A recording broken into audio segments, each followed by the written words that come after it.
Hi guys, welcome back to another episode of Gaming with My Dart Swinger. After much wait and anticipation, Star Citizen Alpha 2.0 is on the public test universe.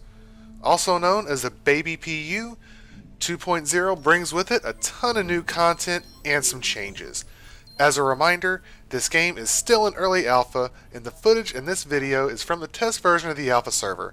There are bugs and glitches, including freezes and stuttering. The first bit of new content is the addition of Port Olisar and the Crusader system, which I'm walking through here. Port Olisar is your hub for all the new activities added for 2.0. Here, you wake up in your Easy Hab room, walk downstairs, call up your desired ship, and prepare for takeoff.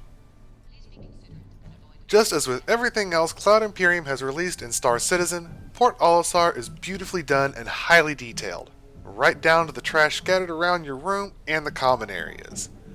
But it's not all just another ArcCorp. Port Olisar is your gateway to the Crusader system and the vast majority of new content. Want to see new worlds? Hop in your ship and use your quantum drive to get to a nearby planet and take a look at it from orbit. Want to fight something other than the Vanguard and have an objective other than just kill? Fly to a communications relay and fend off attacking pirates, EVA into the relay, and bring it back online. Want to bring your friends along for the ride? Call up a Constellation Andromeda or a Retaliator bomber and have them man one of the several stations on board. Want to have some face-to-face combat instead of ship-to-ship? Fly out to the Celis station via Yella and land on the station for some gunplay. Granted, every time I've tried going there, either my ship dies on entry or the game crashes before I get there, so I haven't been able to do this yet myself. This is just the major addition to Star Citizen with this update. There are several more additions, including the addition of the Vanguard Warden to the hangar, and the Constellation Andromeda, and the Retaliator to flyable. Other additions are more atmospheric and immersive, including vapor puffs coming out of doors and hatches when they open from a pressurized environment, and ice on your visor that breaks off when you leave a pressurized environment for a non-pressurized environment. I'll go over some of these additions further a bit later in this video, but first I'd like to take a moment to discuss the state of the PTU. As it is now, you don't want to play it if all you're wanting is the content. If that's the case, wait until it gets pushed to the live server. Even then, you may want to wait until they've performed a few hotfixes. The reason I say this is that the current build on the PTU is very buggy. On average, I may get 10 or 15 minutes of gameplay in an hour on the PTU due to freezes, game crashes, and server overload. This is to be expected with a PTU build as they're using a limited and growing number of backers to stress test the server, so it'll be far easier to access once it's live. If you don't mind dealing with this, by all means, join on in if you've received a PTU invite. It'll help stress test the servers and find bugs that the developers may not have known existed. The next addition is the Vanguard Warden, the first of the heavy fighters. Dubbed by many the Baby Retaliator due to its striking similarities, particularly when viewing the tail section. Drawing design cues from the real-life A-10, the Vanguard is designed as a long-range fighter that can take a beating and still come home safely. The Vanguard Warden is equipped with 2 size 4 main thrusters, 12 maneuvering thrusters, 4 M4A lasers, and a size 5 Gatling gun in the nose, and 2 sawbucks and a manned turret. It seems as though they don't have a way to enter the turret yet, unless they plan on having a gunner exit the ship in flight to enter the turret. According to the Vanguard's description on the Star Citizen website, the Vanguard Warden is a hard-charging bulldog of a fighter, which features extensive forward-mounted weaponry designed to tear through the shields and armor of other spacecraft, so named because their multiple jump range allows them to form the vanguard of any military expedition. Vanguards have seen extensive service against the Vanduul. As you can see from this clip, the Warden is spacious enough to provide a crew of 2 a place to stay while in space. However, the Warden is still pretty sparse inside for a ship of this size. Hopefully, with the modularity that Cloud Imperium Games is planning for Star Citizen, they'll offer a way of adding a stasis pod or 2 to the Warden so it can be used for bounty hunting. Also, the similarities to the Retaliator don't stop outside of the ship. Its cockpit looks to be an almost direct carryover from the Retaliator. The Vanguard Warden will likely be a solid candidate to be an escort ship for an exploration fleet or as a cargo ship. What you see here looks like the Avenger we all know and love, which is now known as the Avenger Stalker. Guess what? It's not. Before you is the Avenger Warlock. What makes the Warlock different from the Stalker? The addition of an electromagnetic pulse generator is what. The Warlock swaps out the minute cargo area and stasis pods of the Stalker to mount a large EMP generator. What this does is that when it's activated, it charges up a sphere of electromagnetic energy around the ship that, when it's released, shuts down the electrical systems of all ships within that sphere, including its own. In its current form, when its systems are down from the EMP, the heads-up display, which includes the targeting system, navigation system, and power control. While I haven't fully tested it, the shields may be down as well. What this means in practical use is that it can be used as part of a fleet of combat ships to take down larger ships. For example, pair the Warlock with a Retaliator and a couple of fighters to hunt down a Constellation or other large ship.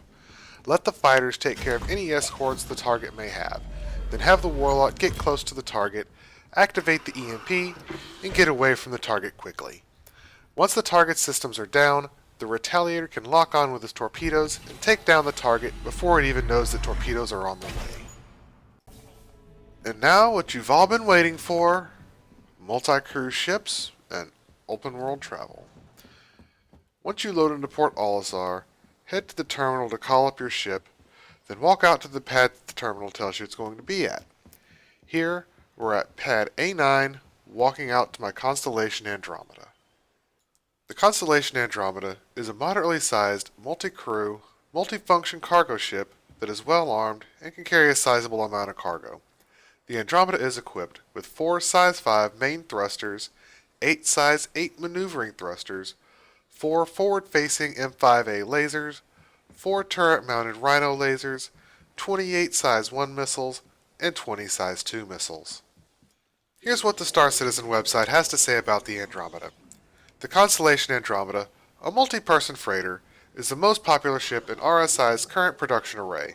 Constellations are beloved by smugglers and merchants alike because they are modular, high-powered, and just downright iconic looking.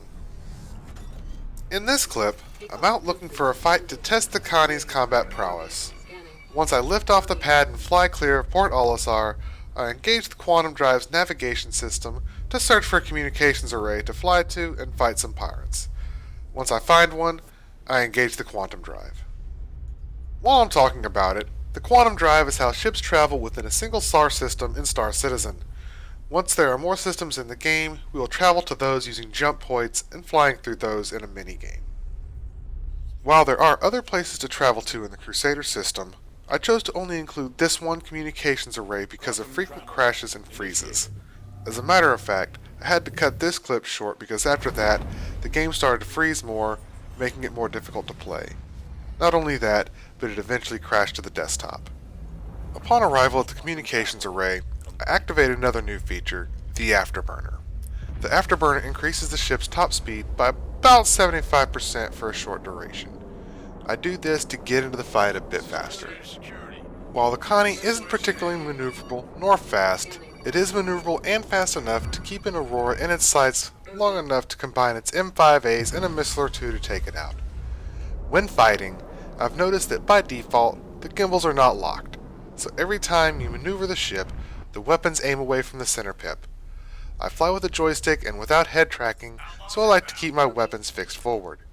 I just had to hit the Control and G key on the keyboard to lock the gimbals, which allow me to fight as though the weapons were on a fixed mount. Unfortunately, the other crew stations, including the turrets, aren't functional for more than a place for someone to sit and go for a ride. These stations and turrets should be made functional in future patches. Once they are, I'm sure the Connie will be a more devastating fighter. While it has been in the game for a while now, extravehicular activities have been drastically improved upon. Formerly, the thrusters on your EVA suit were not very responsive and took quite some time to change direction. This made spacewalking very difficult to perform. Here, I take the Connie out into a solo free flight on Broken Moon to show off the EVA system a bit. I get up out of the seat while in flight, which is also a new feature, and walk to the docking collar on the starboard side of the ship. Once opened, I go through the tricky task of getting outside. I say tricky because the outside door seems to be missing an activation prompt from the inside. I basically had to take advantage of bug collision models with the ship to float through the outside airlock door while it was closed. You may have noticed that the Connie is really dark, except for the living area of the ship located between the cockpit and the cargo area. The Connie was recently remodeled and new textures and lighting were added. The game is also using a new lighting system that they added a couple patches ago. While this new system does add more realism to the game, the downside is that more or brighter lights will likely be needed to restore its previous brightness levels. Here, you see me taking a brief tour of the outside of the Connie and making an attempt to get back in. Unfortunately, the missing activation prompt seems to be reversed when entering the ship from the outside. When you're outside of the ship, it is far more difficult and time-consuming to take advantage of the bug collision models to re-enter the ship than it was to exit. While it still takes some practice and getting used to, the EVA system is far more precise than it once was. The thrusters on the EVA suit are far more responsive than they once were, but not so powerful that they cause G-force effects. This makes it relatively easy to get where you want to go while spacewalking. I did ultimately manage to get back in the ship, but it took me trying 3 different airlocks and several minutes of nothing but going from airlock to airlock, trying to either find a door that worked easily or take advantage of the bug collision model. Due to this, I decided not to include that in this clip. The last thing I wanted to show in this video was the interior damage of the Connie. With sparks flying and smoke puffing from the sources of the sparks and leaking water by the toilet makes it seem as though you're really in a damaged ship. Don't forget, if you guys like this video, give it the old thumbs up and subscribe, and thanks for watching.